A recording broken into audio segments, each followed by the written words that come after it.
Abra sua Bíblia comigo. Tiago, capítulo 1, a partir do versículo 23. Quem não achou, acompanhe comigo na tela. A versão pode estar um pouquinho diferente, mas tudo tem o mesmo sentido. Aquele que ouve a palavra, mas não a põe em prática, é semelhante a um homem que olha a sua face num espelho e depois de olhar para si mesmo, sai e logo esquece a sua aparência. 25. Mas o homem que observa atentamente a lei do Senhor, a lei perfeita ou a lei do Senhor, ela traz a liberdade, ou algumas versões, a verdadeira liberdade. E persevera na prática dessa lei, não esquecendo o que ouviu, mas, ou colocando em prática, ou praticando, será feliz ou bem-sucedido naquilo que fizer. Feche os seus olhos. Pai, nós te louvamos e te agradecemos pela oportunidade que o Senhor nos concede de estarmos mais uma vez reunidos na tua casa, com o objetivo de te buscar. Senhor, nós não somos nada sem ti. Eu não tenho nada para oferecer, meu Pai, para essa juventude, mas o Senhor tem. O teu Espírito Santo pode trabalhar no coração de cada um aqui, convencendo, mudando as condutas, ajustando aquilo que está fora do propósito, aquilo que está desequilibrado, desorientado. Que nessa noite eles saiam cheios, renovados, aprumados com os teus princípios, com a luz do teu ensino. Repreendemos tudo e qualquer ação das trevas que vem roubar o andamento desse culto, que vem atrapalhar o andamento desse culto. E eu declaro esse ambiente cheio da tua glória, cheio do teu poder. Em nome do Senhor Jesus, a igreja diz amém. Amém? Amém, galera. Tiago, capítulo 1. Me perdoa, tá? Eu saí.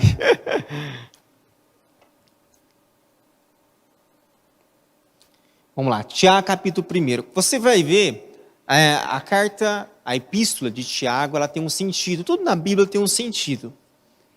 Se você for, Paulo é um dos caras que mais escreveu o Novo Testamento. Você vai ver, quando Paulo escreve a carta a Romanos, ele está escrevendo sobre uma viagem missionária que ele iria fazer, que o grupo e a equipe iria fazer a Roma.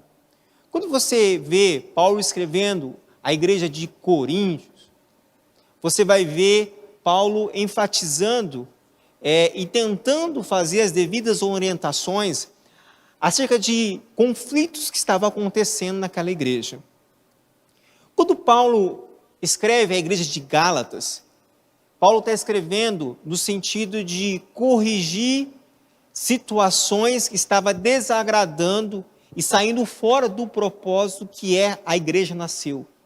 Então, Paulo tinha esse objetivo. Todas as cartas têm um sentido. Hoje a gente não escreve mais carta, né? Nem na nossa época, eu era novo. Mas uma carta, você tem o remetente e o destinatário. Toda carta, ela tem para alcançar algum objetivo, alguma pessoa, para ter algum sentido. Senão, o correio devolve. Se não chegar no destinatário, o correio devolve e não tem efeito nenhum. Não é verdade? A Bíblia também foi escrita para todas as gerações, tanto que ela é usada até os dias atuais. Não diferente das cartas de Paulo, você tem a carta, a epístola, né? Carta ou epístola de Tiago. E Tiago, ele não diferente daquilo que Paulo falava, Tiago traz uma situação em que a igreja, para as tribos, para a igreja que estava nas nações, para as tribos que estavam na dispersão, algumas versões vão dizer isso, das crises que estavam ocorrendo dentro da congregação. Havia congregação, havia a igreja, o povo estava reunido, a igreja vinha crescendo, a igreja vinha tendo bastante evolução, a palavra estava sendo ministrada, mas chegaram a um patamar, a um ponto na igreja, que a igreja começou a sair fora do propósito. A igreja começou a se perder no meio das bênçãos, a igreja começou a se perder no meio da prosperidade, dos relacionamentos. Havia pessoas, poderes aquisitivos, ricos na igreja, que era mais valorizado que aqueles que eram pobres.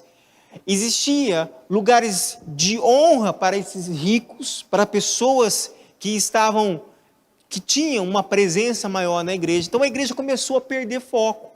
A igreja começou a se dissimular. A igreja, quando eu falo igreja, as pessoas que compõem a igreja, tudo começou a sair fora do propósito original, que era ajudar o pobre, atender o necessitado, ajudar a viúva. Então, todo o sentido da igreja foi se perdendo no meio daquele ambiente teoricamente estabilizado. E é no momento de estabilidade, é no momento de abundância, é no momento onde nós temos o maior conforto na nossa vida, onde as coisas estão tudo bem, que nós erramos, que nós descansamos. E Tiago enfatiza essa necessidade de corrigir isso que estava acontecendo. A competição dentro da igreja era muito grande. Havia competições de cargo, de funções. Eram desgastes atrás de desgastes, problemas atrás de problemas, e com isso, um reino dividido não tem como avançar, não tem como crescer. E a igreja, se não há ajuste, a igreja começa a parar. Quando isso é dito, e nós lemos isso, e eu falo que a Bíblia, a carta, ela está sendo escrita para aquele povo daquela época, mas ela é aplicada nos dias de hoje, porque você, recapitulando tudo isso que eu disse, parece que nós estamos vivendo essa igreja. A igreja que tem desgastes, a igreja que tem problemas de relacionamento, a igreja que esquece muitas vezes do pobre, esquece do necessitado, esquece do órfão, a igreja que muitas vezes dá indicativos de preferência para pessoas onde tem poderes aquisitivos, pessoas influentes, e o sentido que é o evangelho se perde. Eu sempre digo que pintar a parede de preto, colocar uma luz, colocar qualquer outra coisa diferente, não equipara com o mundo. Mas as atitudes do nosso coração que diz que nós somos iguais ao mundo. As diferenças nas nossas condutas. Porque se você for olhar, e eu foco nisso, sempre eu falo, a igreja da Europa é uma igreja onde tudo é do mesmo jeitinho. Os vidros bonitos, os bancos de madeira, uma igreja tradicional, tem todo um procedimento, uma liturgia no templo, na igreja, mas a igreja não pinta a parede de preto, porque é pecado, a igreja não coloca uma luz, muitas vezes não coloca uma bateria, não coloca algo porque está fora do propósito, mas as condutas, já se permitiu o aborto, já se permitiu o casamento, homem com homem, mulher com mulher, a essência do evangelho se perdeu, porque olhou as coisas, as situações terrenas, mas o valor, o sustento, as primícias do Senhor se perdeu ao longo da caminhada. Amados, eu fiz essa pequena introdução para você ver como é que a igreja é formada. A igreja é o corpo de Cristo. Quem é a igreja? Somos nós. Isso aqui, se deixar de ser um prédio, tirar a placa ali, ele vira um salão normal. Um prédio comum que pode ser alugado para uma festa de casamento, para uma festa de aniversário, guardar uma colheitadeira aqui dentro, não é verdade? Um trator aqui dentro. Isso não tem sentido. O que faz sentido somos nós aqui. O que faz sentido é a palavra de Deus sendo aplicada na nossa vida, e a essência do Evangelho ser presente nas nossas condutas. Então, Tiago está dizendo, olha, se vocês continuarem dessa forma, o Evangelho não vai crescer. Não somente o Evangelho, mas vocês também não vão prosperar. Porque se vocês estiverem fora do propósito, e aí, no versículo último que eu li, vou lá, coloca o último que eu li, puxar aqui para cima.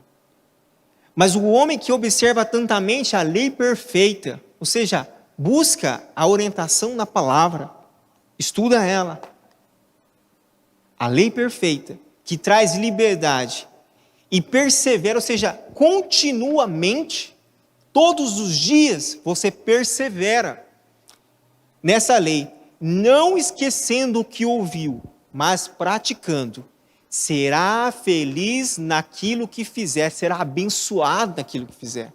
Existe uma promessa, existe uma recompensa, mas antes existe um dever de casa. Existe a necessidade de fazer a tarefa de casa. O dever de casa vem antes, a semeadura vem antes, o plantio vem antes. Só assim eu consigo colher essa bênção e essa recompensa a qual o Senhor nos propõe. Mas viver na igreja é muito bom, porque hoje é moda ser cristão, é moda estar na igreja, é moda viver um evangelho. Mas de qualquer jeito, não. A igreja, ela abre, ela moderniza, ela transforma tudo, mas ela não deixa de viver a base dela, que é os princípios dela. Só que se ela deixa, é porque o povo deixa. As pessoas que compõem a igreja deixam. Amados, a igreja é um lugar de gente enferma. É lugar de gente defeituosa. Eu e você somos defeituosos. Senão teria um monte de anjo aqui. A pessoa fala, esses dias estava lá, enchendo a cara, agora está lá na igreja. Não é verdade? Já ouviu isso? A pessoa estava lá, brigando na rua, agora está lá na igreja, agora é o crente. Quantos de nós já ouvimos isso? Mas esse é o lugar de gente assim. Esse é o lugar de pessoas com deficiência. Esse é o lugar de pessoas que precisam de cura, de milagre. Pessoas que estão atrás de um remédio. E qual é a diferença, amados, de um remédio? O remédio, ele pode tornar um benefício para a sua vida, para a minha, ou ele pode trazer um prejuízo muito grande e irreversível. O que faz ele ser benefício e o que faz ele ser algo bom para a minha vida ou algo maligno? A dosagem. Existe um equilíbrio. Quando nós vamos no médico, ele passa uma receita. Ele orienta como é que eu tenho que tomar, de 12 em 12, de um por dia, um em jejum, não é? De 6 em 6, dosagem de tantos miligramas. Ele passa uma dosagem. Só que se eu me aventurar e aumentar a dosagem, eu vou ter problema, eu vou passar mal. E posso até ir a óbito, dependendo do remédio. Então, existe uma dosagem. O remédio é benefício. A igreja, Cristo é benefício para a nossa vida. O evangelho é benefício para nós. Mas existe uma dosagem. Qual a dosagem? Eu preciso identificar. Eu preciso saber qual é a dosagem que eu necessito para ser curado. Até que ponto eu preciso chegar na minha vida? Até que ponto eu preciso me alimentar bem? Até que ponto eu preciso alcançar? Para que não haja transbordamento, para que não haja falha e perca na minha vida. Amados, eu falo amados é... Galera, quando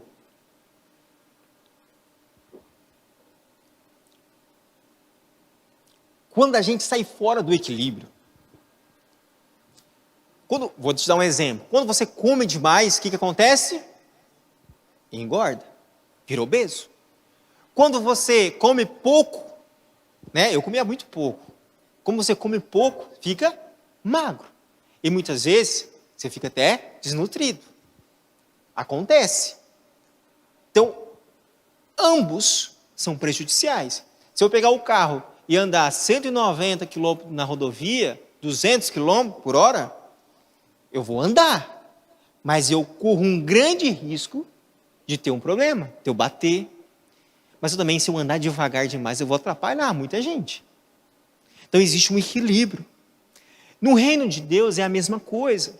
Existe um equilíbrio, uma dosagem na nossa vida que nós precisamos equilibrar. E a Bíblia diz que a carne milita contra o espírito contra a carne. Quem alimenta mais, transbordará primeiro, terá efeito primeiro. Quando nós olhamos essa situação, nós entendemos o quão necessário é que a gente cuide. Vou te dar um exemplo. Trouxe um copo. Você sabia que o copo de transparente, só para abrir um, ele é 220 gramas e esse aqui é 180? Sabia ou não? Não? Então você leva para casa, você não vai esquecer só isso. O transparente é maior, né? Isso? O cara aí do material de limpeza. E o transparente você não pode colocar quente, né? Nada quente, porque ele solta uma química. Isso? Verdade. Galera, nós somos seres humanos. Você está me vendo aqui arrumado, né? Você também está tudo arrumado. E nós viemos para a igreja desse jeito. Aparentemente somos bonitos, perfeitos. Mas aí, a gente começa a receber de Deus, e o que você está vendo que é uma água. Mas eu não sei o que você recebe, sabia? O que você recebe todo dia lá na sua casa, no seu ambiente de trabalho. Eu não sei o que você está recebendo lá no seu hall de amizades. Eu não sei o que você recebe quando você fica sozinho no computador, com o celular. Eu não sei. Porque para mim, todos nós somos iguais. Mas aí, você sabe que isso aqui é água. Mas aí, aqui, supondo que você não saiba o que eu estou colocando aqui. Você consegue saber? Não. Porque aqui está oculto. O copo está branco. Podia pegar um copinho mais... Você não sabe o que tem aqui. Se eu estivesse colocando um suco de laranja, você não sabia. Se eu estivesse colocando um vinho, você não sabia. Não saberia. Mas aqui, a minha vida é transparente. Aqui, a minha vida é limpa, pura. Eu consigo ter intimidade com o Espírito Santo. E eu consigo encher a minha vida. Eu consigo adquirir as coisas. Eu consigo alcançar resultados. Mas ninguém sabe. Está todo mundo normal, porque ambos somos idênticos. Somos idênticos. Mas eu recebo situações pecaminosas, eu participo, eu vivo de forma distante de Deus, e eu começo a me encher desse lixo da internet, da pornografia, da promiscuidade. Eu começo a me encher de coisas que não agradam mais a Deus. Eu vou enchendo. Cara, estava vazio. Mas eu não tirei isso fora, eu não eliminei isso, eu não transformei isso em algo melhor na minha vida. Não, eu continuei vivendo com essa vida. Eu não vou fazer isso, mas vai molhar aqui. Mas qual é a diferença? O copo está cheio. Se eu dar mais uma gota, ele vai transbordar. Sim ou não? Sim. Eu ouvi um sábio dizer que não é a última gota Tem aquele ditado, é a última gota. Não, é a primeira gota. A primeira gota que foi o problema. O primeiro desnível que você teve, que eu tive. A primeira falha não corrigida. O primeiro distanciamento, aquele dia que eu deixei de buscar a Deus, aquele dia que eu deixei de orar, aquele dia que eu falei mal do irmão, que eu critiquei o pastor, que eu levantei contra a autoridade, aquele dia que eu me rebelei contra os meus pais, aquele dia que a minha vida virou uma confusão, aquele dia eu não cuidei. E eu fui me enchendo do lixo que eu adquiri na escola, do lixo que eu adquiri no meio dos meus amigos, do lixo que eu adquiri no ambiente de trabalho, e eu fui me enchendo, até o ponto, eu não vou fazer porque vai molhar aqui, eu transbordar. Todo esse lixo foi para fora. Todo esse lixo ser exposto. E quantos de nós estávamos aqui, bem, aparentemente todo mundo igual, cantando, pregando, estando aí no lugar onde que vocês estão assentados, mas não corrigiu. E o copo foi enchendo. E o lixo foi enchendo até o dia de transbordar. Não é da noite para o dia, sabia? Ninguém deixa de servir a Deus da noite para o dia. Ninguém mata alguém da noite para o dia. Ninguém rouba da noite para o dia. Ninguém faz nada. Ninguém vê pornografia da noite para o dia. Ninguém estupra da noite para o dia. Cara, existe um caminho, um progresso não corrigido, até o ponto de transbordar. Aí já é tarde demais, porque foi exposto a sujeira que existe dentro. Se dentro de nós havia presença de Deus, as pessoas ao nosso redor vão ver, porque nós somos limpos, puros, transparentes. E em qualquer momento seremos vistos, porque os frutos do Espírito serão demonstrados ao nosso redor, as pessoas que estão ao nosso redor, e nada nos tira do propósito. Mas se dentro de mim só existe sujeira, se dentro de mim só existe distanciamento, eu só me alimentei das coisas dessa terra, uma hora vai transbordar, e a hora que transbordar, todos vão ver. Todos vão ver. Jesus disse, olha, Pedro, por que você deixou seu coração se encher? Cara, Judas estava com Jesus e saiu fora do propósito. Não foi da noite para o dia. Davi não se tornou um assassino da noite para o dia. Uma coisa chamou a outra, que chamou a outra. Algo não corrigido, amados. Galera, é algo que não foi corrigido. Cara, estava desalinhado. Isso chama-se equilíbrio. No reino, muitas vezes, o cara com dificuldade, ele precisa pedir perdão.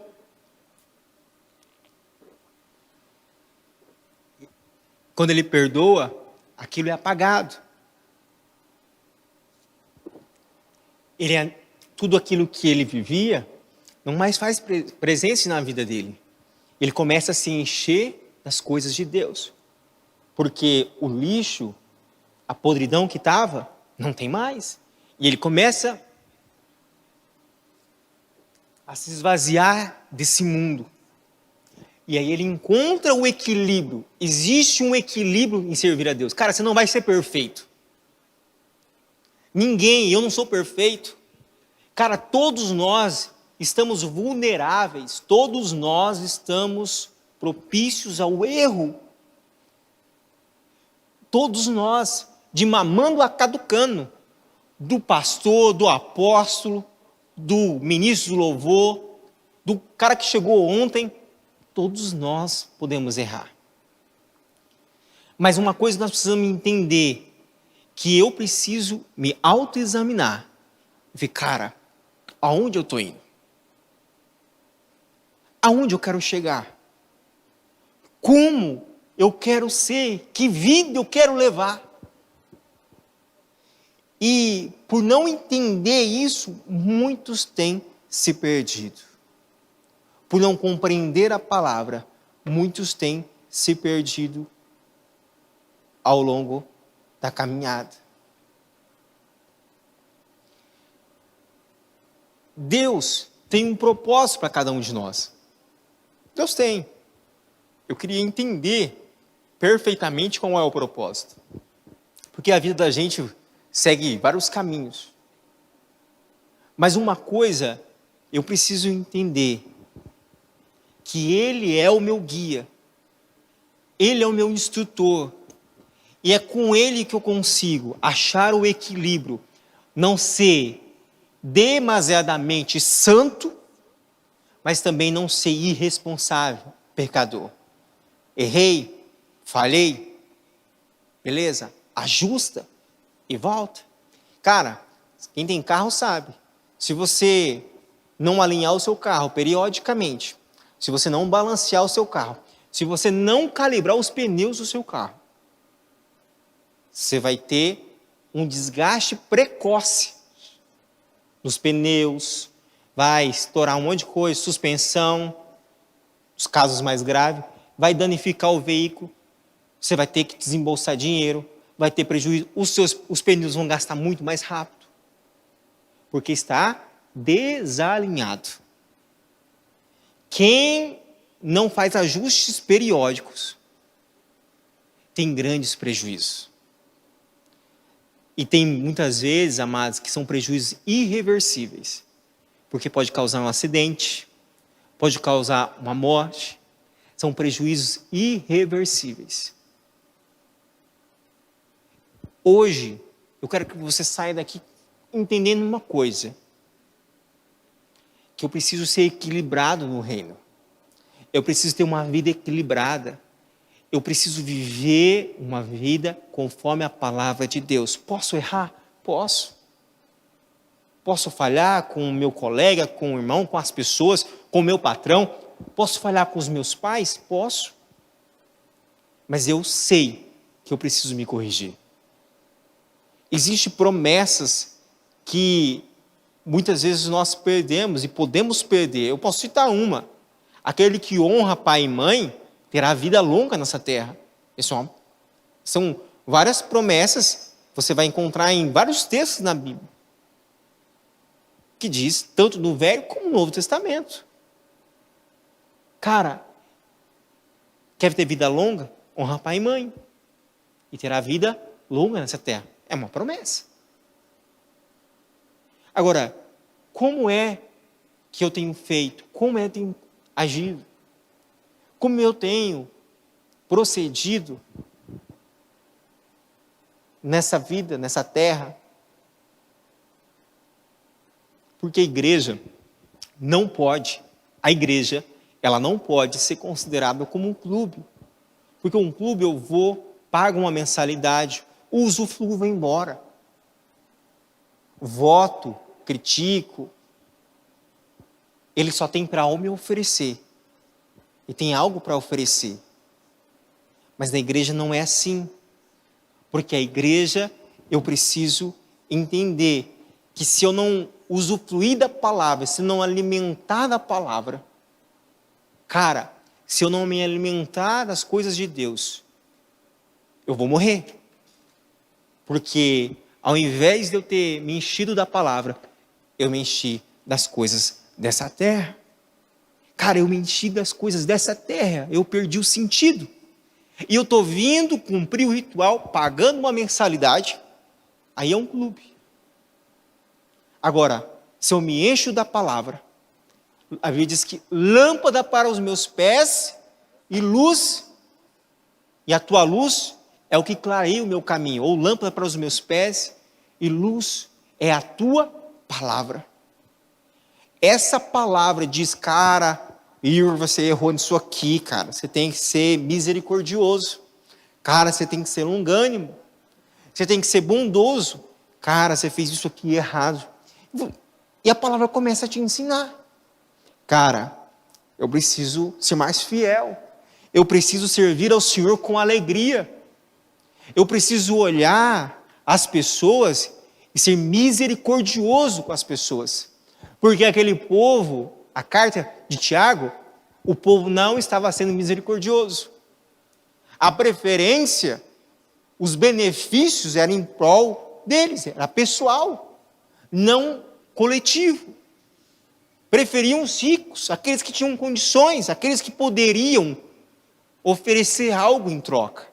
E quantos de nós trocamos a presença de Deus, quantos de nós trocamos o ambiente por algo que vai nos preencher, mas que um dia vai ser exposto. Está tudo normal, mas um dia vai ser exposto. Davi foi exposto, sabia? Davi fez o que fez, e o profeta, você conhece a história, o profeta Natan foi lá e bateu de frente com ele. Você conhece a história do carneirinho lá, da ovelhinha, certo? Carneirinho, ovelhinha, falando boi, né? Você conhece a história. O profeta Natan, e a Bíblia diz que Davi irou-se com aquela situação. O cara tinha muitas ovelhas, o cara tinha muitos animais, e foi lá e pegou aquele que tinha só uma, e matou. Ah, mas esse cara merece morrer. É você, Davi. É você. Cara, não tem jeito.